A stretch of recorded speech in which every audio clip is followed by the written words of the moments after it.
오늘 우리가 성령 강림주일로 지키면서 성령께서 오신 사실에 대하여 말씀을 선포함으로 은혜를 나누겠습니다. 몸은 성한데 만약에 숨을 못 쉰다면 어떻게 될까요? 그 몸은 아무 소용이 없습니다. 냉장고, TV 다 있지만 전기가 연결이 안 되면 그 모든 건 어떻게 될까요? 아무 쓸모가 없습니다. 갈 목적지를 모르는데 내비게이션이 없다면 어떻게 그 길을 제대로 갈 수 있겠습니까? 이 지구상에 바람이 없으면 어떻게 될까요? 그냥 끝나는 겁니다. 제가 이렇게 숨을 못 쉰다면, 또 전기가 없다면, 내비게이션이 없다면, 바람이 없다면, 이런 것들로 비유해서 이것으로서도 부족한 바로 그분이 성령님이에요. 오늘 우리가 성령님을 모르고서는 구원도, 또 구원받은 자의 삶도, 교회의 존재 목적도, 교회의 부흥도 생각할 수가 없어요. 그럼에도 불구하고 성령님에 대해서 우리가 너무도 무지하거나 또 알아도 그 중요성을 인식하지 못한 채 신앙생활을 하기 때문에 삶이 생명력이 없고 능력이 없고 승리와 축복의 길을 잘 못 간다고 하는 사실을 저는 먼저 지적하면서 오늘 성령님에 대한 말씀을 잘 들으시기를 축원합니다. 이 성령 강림주일에 대한 유래를 먼저 이해하는 게 좋아요. 창조에서부터 간단하게 우리가 성령님이 강림하신 사실이 어떤 의미가 있는지 바로 좀 살펴볼 필요가 있습니다. 하나님은 세상을 창조했습니다. 그리고 인간을 창조했어요. 그리하여 하나님은 인간에게 복을 주시고 우리 인간은 하나님의 영광을 위해 삶으로써 하나님과 영원히 교제하며 행복하게 살게 됐습니다. 그러나 그런 인간이 영원히 행복하게 살도록 창조된 처음 인간 아담과 하와가 어느 시점에서 사단의 유혹을 받아가지고 타락해서 죽음과 심판과 하나님과 분리돼서 영원한 지옥으로 갈 운명으로 떨어진 겁니다. 하나님은 너무도 이 사실이 마음이 아팠어요. 그래서 인간 스스로는 이 죽음과 심판과 지옥으로 갈 운명에서 구원될 수 없음을 아신 하나님께서 구원의 길을 계획하시고 그 구원의 길을 완성하셨는데 그 사건이 바로 예수님의 십자가 사건이고 부활 사건이라고, 그리고 그 십자가 사건과 부활 사건이 나를 위한 사건으로 믿고 받아들이는 자에게는 구원이 주어진다고 하는 것이 성경 66권의 증언입니다. 그렇습니다. 우리 주님은 죄 있는 나를 위해서 대신 죽으시기 위하여 죽을 수 있는 인간의 몸을 입고 이 땅에 오셔야 했고, 죄 있는 나의 죄를 담당하시기 위하여 죄 없는 몸으로 오셔야 했기에 성령으로 잉태하여 동정녀 마리아를 통해서 이 땅에 오신 것이라고 성경은 증언합니다. 그리고 생명을 상징하는 피 흘림이 없으면 죄사함이 없다는 원칙 때문에 우리 주님은 우리 죄를 담당하시고 골고다 산상에서 십자가에 못 박혀 피 흘려 죽으시고, 그 죽음이 정령 인간의 죄를 담당하신 죽음이라고 하는 것을 증명하기 위해서 3일 만에 부활하심으로 구원의 길을 완전히 열어놨다고 성경은 말씀합니다. 부활하신 주님께서는 이 땅에 40일 동안 계시면서 부활의 몸을 친히 보여주심으로 인간에게는 이제 죽어도 다시 사는 그 죽은 자의 부활이 분명히 있음과 우리 예수님만이 참 구주가 되신다는 사실을 만천하에 확인을 시켜주셨어요.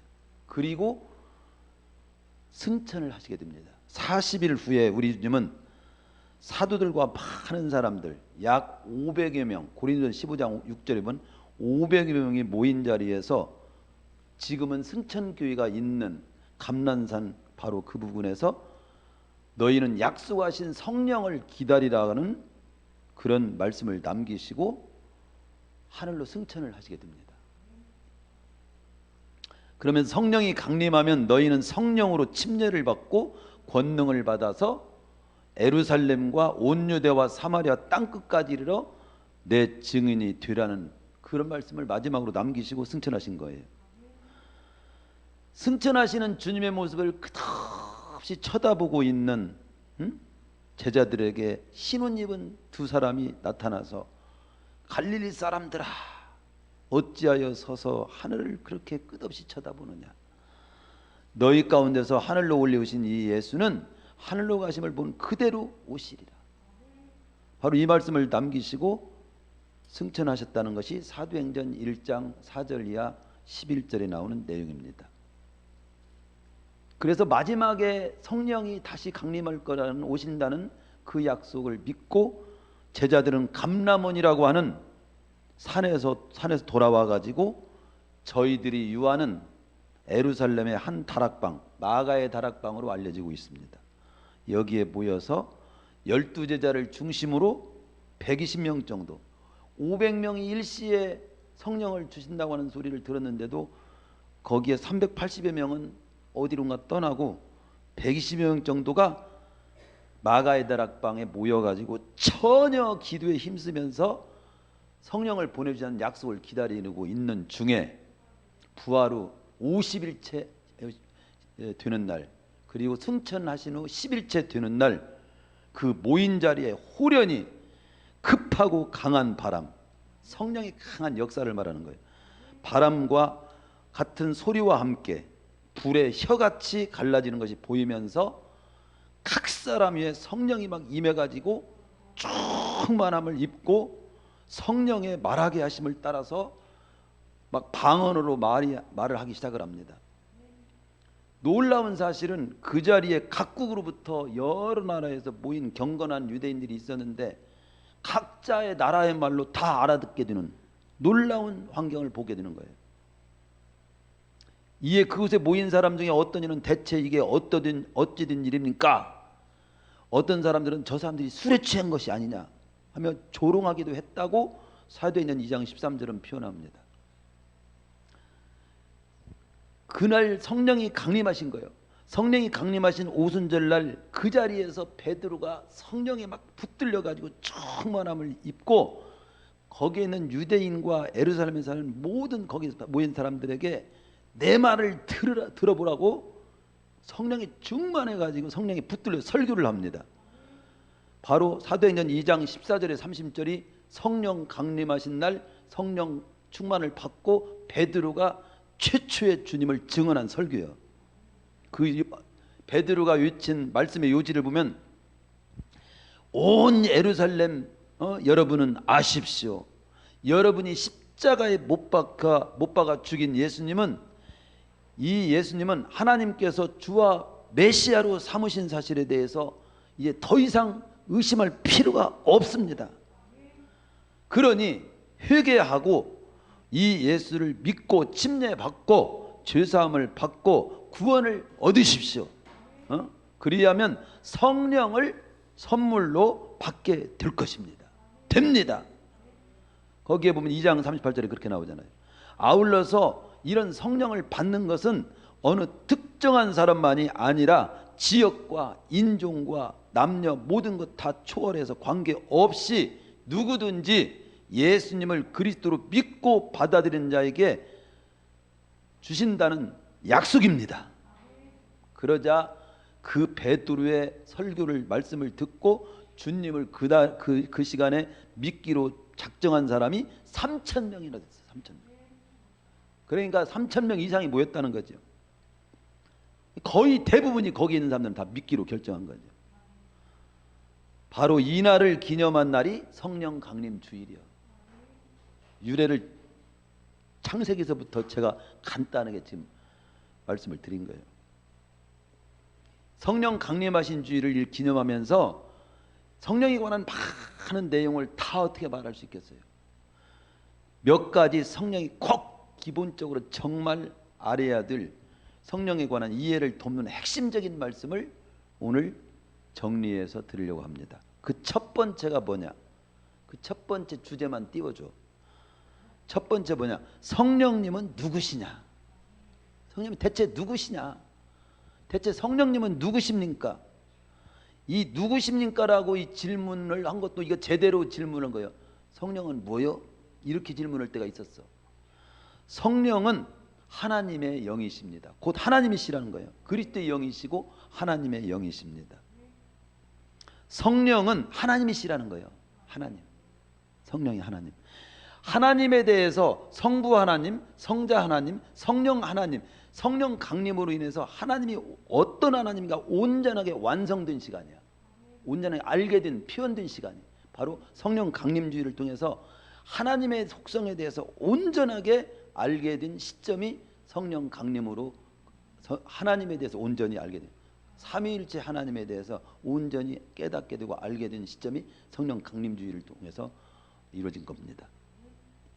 교의사를 통해서 볼 때 아리안파라든가 뭐 사벨리안파라든가 소시니안파라든가 이런 말처럼 잘 몰라도 어쨌든 그런 무리들이 있었는데 이 사람들은 성령을 단지 어떻게 이해를 했냐면 영원한 하나님께로부터 나오는 권능, 어떤 심으로만 생각을 했어요. 간주를 했습니다. 그러나 그들은 항상 모든 말씀과 모든 것을 검토해 볼 때 정통 교의로부터 이단으로 처리됐습니다. 즉 성령을 하나의 심으로 깨닫는다면 그건 이단이다 이거예요. 심 자체가 아니라는 거지. 그런 권능을 주실 수 있으신 하나님이시지 심 자체가 아니에요. 이게 굉장히 중요한 거예요. 성령께서 하나님이시다. 하나님이시다. 성령 하나님. 하나님의 영이시고 그리스도의 영이시라고 하는 것을 아는 건 굉장히 중요한 거예요. 우리는 지금 단순간에 한마디로 알았지만 그 교의사 속에서 많은 세월 동안 그걸 제대로 그걸 혼동돼 가지고 잘 모르던 시대가 꽤 많은 세월을 통해서 그걸 분별을 못한 때가 있었어요. 성령께서 하나님 되신 증거는 성경을 펴놓고 검토해 볼 때 분명히 알 수 있는데 사도행전 5장 3절에 4절에 보면 베드로는 아나니아가 성령을 속인 것이 곧 하나님을 속인 것이다. 그렇게 표현하거든요. 그러니까 성령과 하나님을 똑같이 취급한 거예요. 표현한 거죠. 그러니까 하나님이라고 하는 것을 알 수도 있고 그뿐 아니라 성령께서 행하시는 모든 역사를 보면요 하나님이 아니시고는 도저히 이루실 수 없는 일을 하시는 걸 볼 때 아 이분이 하나님이시구나. 창세기 1장 2절에 욥기 20장 13절에 성령께서는 천지창조에 참여하십니다. 죽은 자를 살리십니다. 로마서 8장 6절 예수를 죽은 자 가운데 살리신 이유 영 이렇게 말합니다. 사람을 중생시키십니다. 요한복음 3장 5절에 물과 성령으로 나지 아니하면 요한복음 16장 8절에 보면 죄에 대하여 의에 대하여 심판의 세상을 책망하신다. 즉 성령께서 하시는 그 역사 중에 하나님이 아니시고는 하실 수 없는 일을 하시는 모습을 볼 때 이분이 하나님이시네요. 무엇보다도 하나님이 지니신 속성 중에 영원하시다는 그런 속성을 바로 보여주고 있고 전지하시고 전능하시고 어디에나 안 계신 것이 없으신 무소부지하신 속성을 다 가지고 계시는 분으로 표현을 드리고 있어요. 이게 하나님인 거예요. 전지하시다, 전능하시다, 무소부지하시다 이 소리를 들을 수 있는 대상이 누가 있습니까? 그런 분이 누가 있어요? 하나님 말고는 없는 거죠.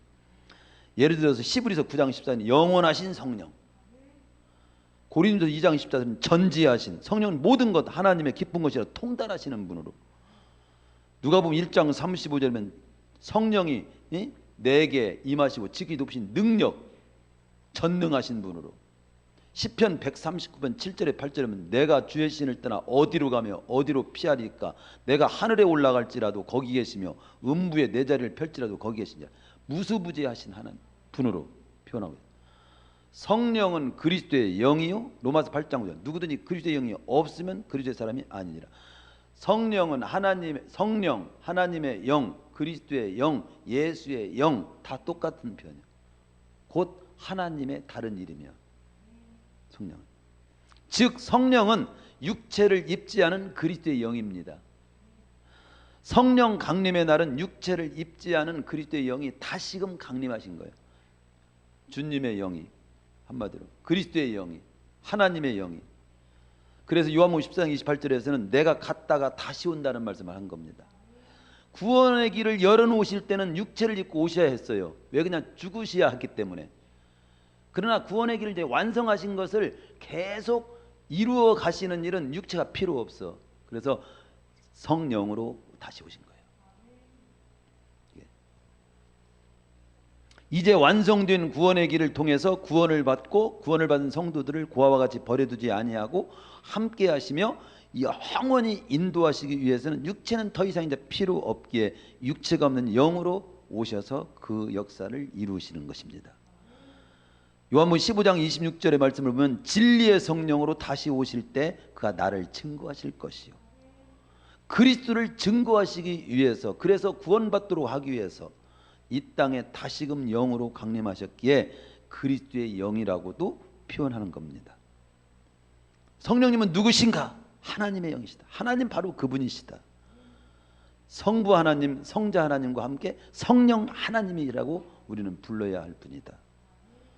크게 두 번째로 아울러서 우리가 이 성령님을 이해할 때 중요한 요인이 뭐냐면요, 많은 성령에 관한 내용을 말하는데 이 요인을 잘 알아야 돼. 이 부분이 뭐냐면 성령께서는 하나님이 인격을 지니고 계시고 우리 인간이 인격을 지니고 계신 것처럼 성령께서는 인격을 갖고 계신다는 거예요. 그걸 꼭 잊지 말아야 돼요.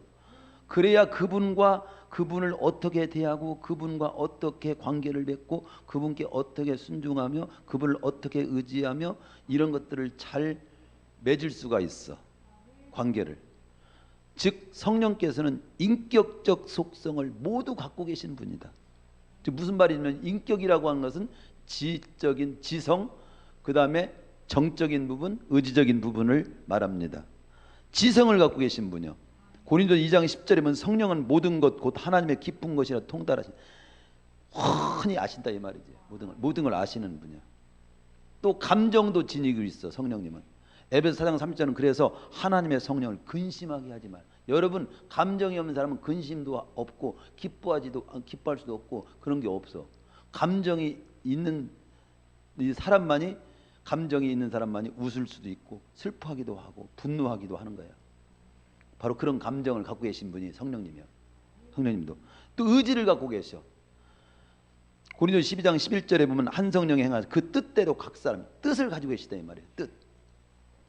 사도행전 16장 6절에 7절에 성령이 아시아에 말씀을 전하지 못하게 이곳으로 가야 되는데 가지마 이리 가. 즉 뭔가 의지를 갖고 실행하시는 그런 의지를 갖고 계신 분이라 이거죠. 그리고 또 성경은 성령에 관해서 언급할 때 인격적인 분으로 표현하. 무슨 물건 취급하고 힘으로 취급하지 않아요. 인격적인 대명사로 부릅니다. 요한복음 15장 26절이면 진리의 성령이 오실 때, 여러분 전기를 가서 전기님이라고 합니까? 그러지 않잖아요. 사람을 오신다고 하지. 전기가 오신다. 때로는 의인화해가지고 비가 오시네. 비님이 오신, 너무나도 비가 안 올 때 비님이 오신다고 이렇게 막 임자까지 붙여서 의인화할 수 있는 그런 문장을 쓸 수는 있겠지만 비가 진짜 인격이 있습니까? 비는 인격이 없잖아요. 그러나 성령님은 인격이 있기 때문에 그가 오실 때 오신다는 표현을 쓴 거죠. 그가 나를 증거하실 것이요. 요한복음 16장 7절에 보면 보혜사가 너희에게로 오시지 아니하실 것이요 가면 내가 그를 너희에게로 보내리니. 요한복음 16장 8절에 그가 와서, 다 이 대명사로 쓰여진 보면 인격적인 대명사로 그가 인도하신다 이런 표현들. 따라서 성령께서 인격을 지니신 분이시라는 사실을 이해하게 될 때 우리가 예배하면 성령님이 예배를 받으신다는 사실도 알게 되는 거예요. 예배를 받으실 수 있는 분이요. 또 인격을 지니신 분이기 때문에 성령을 이용하려고 하면 안 돼. 힘이라고 하는 건 내가 힘을 더 갖고 있어야 되고 어떤 도구라면 내가 이용해야 되지만 그분은 이용될 수 있는 분이 아니라 우리가 그분께 사용이 돼야 돼.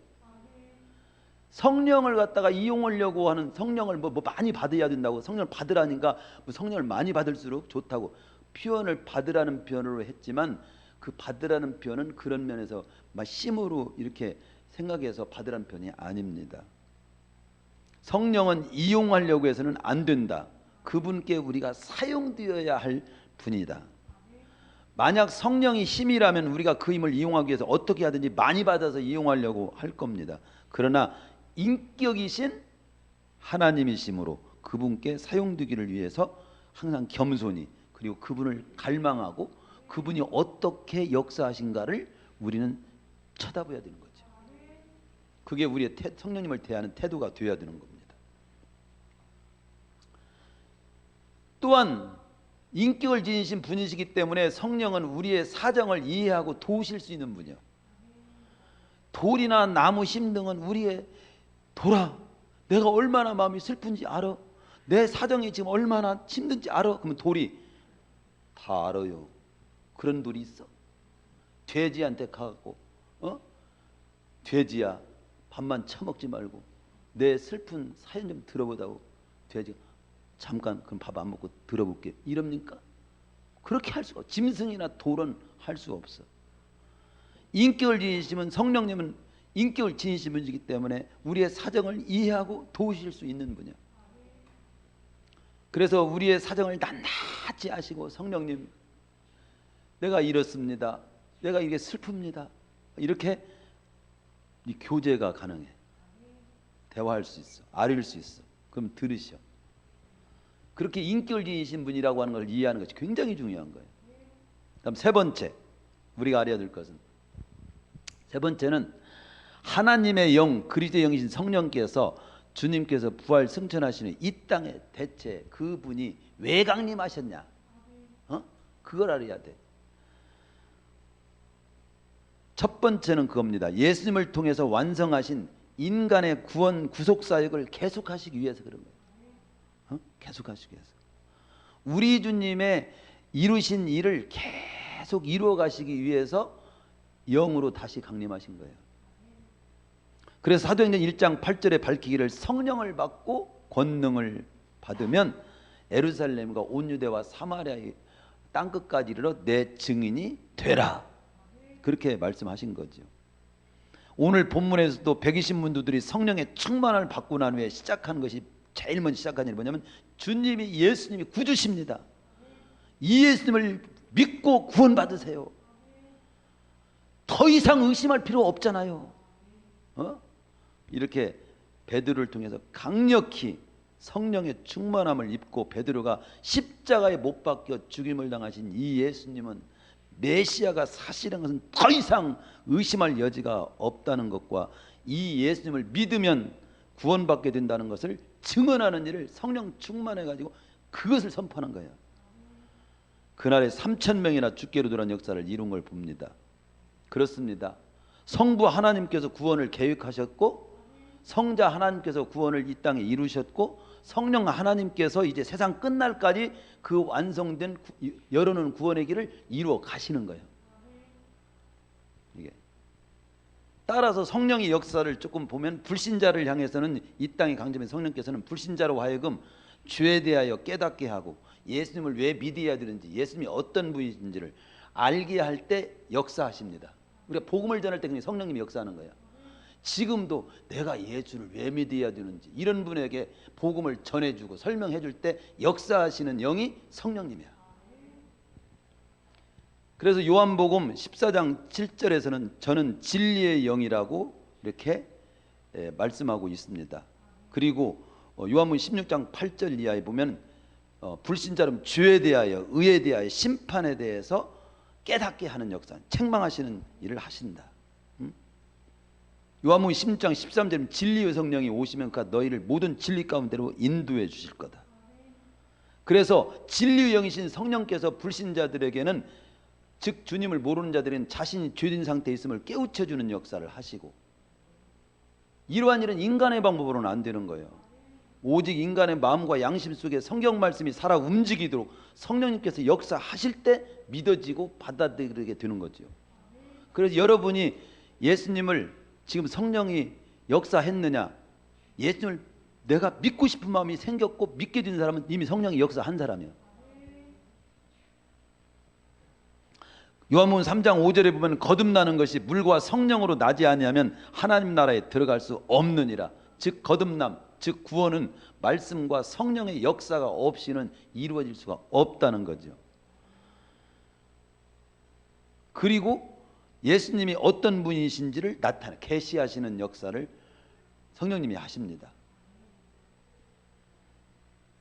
요한복음 14장 6절에 내가 곧 길이요 진리요 생명이니, 요한복음 16장 26절에 보면 진리의 성령이 오실 때 그가 나를 증거하실 것이요. 예수님이 어떤 분인지를. 그래서 성령님은 불신자로 하여금 죄를 깨닫게 하고 예수님의 구주심을 깨닫게 해서 주님을 믿고 구원받게 하시는 역사를 성령님이 하시는 거예요. 하나님의 자녀됨을 확정하십니다. 성령이 친히 우리 영으로 더불어 우리가 하나님의 자녀인 것을 증거하시나니, 구원의 확신도 주시는 분이 성령이죠. 그 신자들을 향해서는 어떤 일을 하시냐, 한마디로 신자들을 향해서 영원히 함께 하시기 위해서 오신 거예요. 이게 함께 하셔서 복음을 전파하고 사명을 감당하고 이 땅에서 승리와 축복의 길을 가도록 이끌어 주시고 도와주시기 위해서 오신 분이 성령님인 거예요. 요한복음 14장 17절에 그렇게 말씀합니다. 저는 진리의 영이라 세상은 능히 저를 받지 못하나니 이는 저를 보지도 못하고 알지도 못함이라. 그러나 너희는 저를 아나니 저는 너희와 함께 거하시며 너희 속에 계시겠습니다. 내가 너희를 고와 같이 버려두지 아니하고 너희에게로 오리라. 버려두지 아니하려고 오신 분이요. 성령님은 믿는 자 신자 안에서 거하셔서 고와 같이 버려두지 아니하시고 영원토록 함께 하시기 위해서 오신 분이라는 거죠. 그래서 오셔서 신자들 안에 거하셔서 하나님의 자녀됨을 확신시켜 주시고, 고린도서 12장 3절 성령으로 아니하고는 누구든지 예수를 주시라 할 수 없느니라. 예수님이 주님으로 믿어지고 그 주님을 믿고 사는 사람은요 성령의 이미 역사한 분이고 성령이 그 안에 계신 분이요. 로마서 8장 15절에 16절에 보면 성령이 친히 우리 영으로 더불어 우리가 하나님의 자녀인 걸 증거하시나니, 로마서 8장 9절에서는 오직 이렇게 표현합니다. 그리스도의 영이 없으면, 성령을 이미 우리 안에 모시고 있지 않다면 그 사람 그리스도인이 아니요, 그렇게 말합니다. 로마서 8장 14절에서는 무릇 하나님의 영으로 인도함을 받는 그들은 곧 그 사람이 하나님의 아들이라. 그리스도의 영 성령께서 우리 안에 거하고 거하시는 성령의 인도를 받아야 그 사람이 참 그리스도인이고 구원받은 자라고 말씀하고 있는 겁니다. 그러면 어떻게 그리스도의 성령께서 우리 안에 거하게 되는 걸까요? 성령님은 성부 하나님과 성자 하나님과 동일한 인격과 성품을 지니신 분으로서 우리가 예수님을 구주와 주님으로 영접하여 구원받는 순간 우리 안에 거하기 시작하는 거예요. 성경은 말씀합니다. 요한복음 1장 12절에서 영접하는 자 곧 그 이름을 믿는 자들에게는 하나님의 자녀가 되는 권세를 주셨다고 했죠. 고린도서 3장 16절에 보면 너희는 너희가 하나님의 성전인 것과 하나님의 성령이 너희 안에 거하시는 것을 알지 못하느냐? 알아야 한다. 이게 이제 이 원어적인 면을 보면요, 이 너희들 안에, 공동체 안에, 교회 안에 성령이 거하시는 걸 알아라, 이런 의미가 사실은 문장 속에 있어요. 그러면 또 더 구체적으로 보면 우리 예수 그리스도를 믿고 영접한 우리 안에 성령이 거하시는 것을 또한 알아야 된다는 그 의미도 포함되어 있는 거죠. 지금 제가 두 마디 간단한 거지만 그 두 마디를 알아내는 것은 굉장히 쉽지 않습니다. 많은 걸 종합 검토한 끝에 그게 나온 거예요. 교회 공동체 안에, 교회라고 하는 예수 그리스도를 믿는 성도들의 모임이잖아요. 그 모임 안에 성령이 거하시는 것을 알지 못하는, 이 안에 지금 성령이 역사하고 있다는 걸 알지 못하느냐? 알아야 되고요. 예수님을 구주로 믿고 영접한 우리 각 사람 한 사람 한 사람 안에 성령이 거하시는 걸 또 알고 있어야 한다. 거하시지만 영접했지만 그것을 제대로 인식을 못할 수도 있어. 예를 들어서 여자분들이 임신을 했어.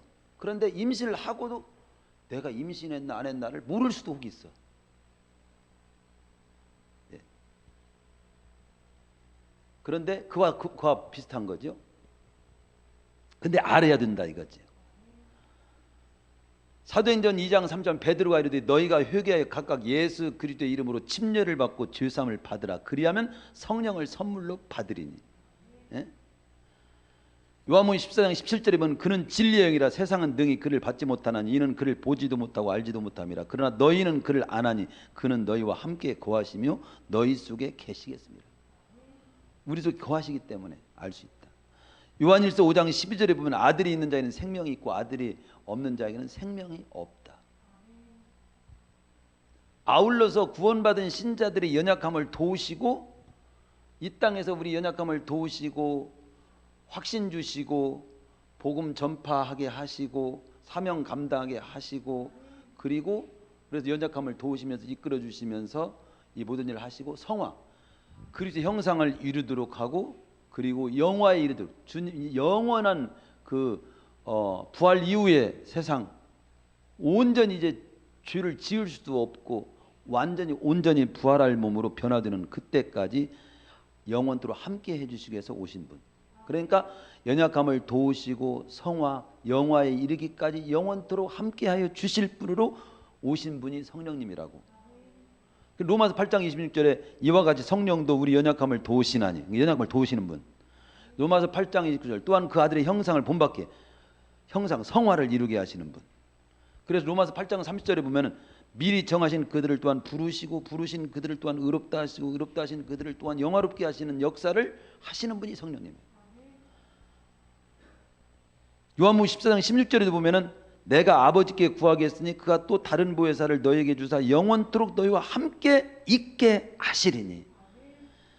보혜사, 이 보혜사라는 말은 항상 듣지만 헬라어로 파라클레토스라고 하는데 곁에라는 말하고 내가 부르다는 의미가 함께 결합된 말입니다. 이 말은 법정 용어로는 공궁에 처한 사람을 도와주기 위해서 곁에 부름받고 와서 그 사람을 변호하고 권고하고 탄원하고 서류함으로써 그 사람을 굳세게 하고 나아가서는 대적하는 자들을 대항해서 물리침으로 승리를 가져오도록 도와주는 그런 위로자를 말해요. 그 보혜사로 표현된 성령님은 영원토록 구원받은 우리와 함께 계시면서 도와주시기 위해서 계시는 분이신 것을 표현한 겁니다. 그런 표현이 보혜사라는 표현에 들어있어요. 그런데 내가 보혜사다 그런 정신 나간 사람이 있고 그런 정신 나간 사람을 따르는 사람도 있어. 내가 잘못하면 성령님은 탄식합니다. 에베소 4장 30절 하나님의 성령을 근심하게 하지 말라. 그래서 성령님은 인격적이게 무던히 참아주시고 때로는 징계하시고 때로는 기다리시고 때로는 지켜봐 주십니다. 이게 성령님이에요. 성령님은 진리의 영이시죠. 내가 방황할 때도 바른 길로 인도해 주시는 분이요. 요한복음 16장 13절 진리의 성령이 오시면 그가 너희를 모든 진리 가운데로 인도. 내가 제대로 가고 싶습니다 할 때 도와주실 수 있는 분이요. 성령님은 가르치십니다. 깨닫게 하시고 알게 하십니다. 요한복음 14장 26절 성령이 그가 너희에게 모든 걸 가르치시고 연약함을 도우십니다. 이와 같이 성령도 우리 연약함을 도우시나니. 그래서 그는 근본적으로 우리를 영원히 버리지 않으시고 하나님의 사람으로 온전케 하시는 작업을 하시고 이 땅에서 믿음을 지키고 사명을 감당하며 주님의 뜻을 성취하는 삶을 잘 살아가도록 이끌어 주시는 도우시는 분이 바로 그렇게 하기 위해서 오신 분이 우리 성령님이에요. 말씀을 정리합니다. 오늘 성령님께서 강림하신 오순절을 기억해요. 오순절이라고 하는 6월절로부터 50일째 되는 날이 구약에서 오순절이에요. 부활하신 날로부터 50일째 되는 날이 또 오순절이에요. 성령이 강림하신 날이 오순절이에요. 성령께서 강림하신 오순절을 기억하면서 성령님에 대한 말씀을 지금 나눴습니다. 시간이 없기 때문에 제가 굉장히 조금 빨리 쭉 말씀을 드렸는데 여러분들이 얼마나 진지하게 잘 들었는지 모르겠어요. 이 마지막 부분을 잘 들으세요. 성령께서는 이 땅에 강림하셔서 불신자로 하여금 예수 믿고 구원받게 하는 역사를 이루시고 예수 믿는 신자 안에 들어오셔서 하나님의 자녀됨에 대한 확신 주시고 진리 가운데로 인도하셔서 인격이 성화하도록 이끌어 주시고 이 땅의 삶을 승리하도록 세상 끝날까지 함께하여 주시며 하나님을 성취하며 살도록 이 땅에 강림하신 분이 바로 성령님, 하나님의 영, 그리스도의 영, 예수의 영이십니다. 따라서 그리스도인이 이 땅의 여정에서 믿음 잘 지키고 사명 잘 감당하고 승리와 축복의 등을 가려면 성령의 충만함과 성령의 인도를 간절히 사모하고 잘 받아야 되는 거예요. 받아야 돼요. 그래서 세 가지를 기억하세요. 첫째는 따라서 해보자. 성령 충만을 받으라. 성령을 근심하게 하지 말라. 성령을 따라 행하라. 성령 충만 받으라. 성령 근심하게 하지 마라. 성령을 조차 행하라.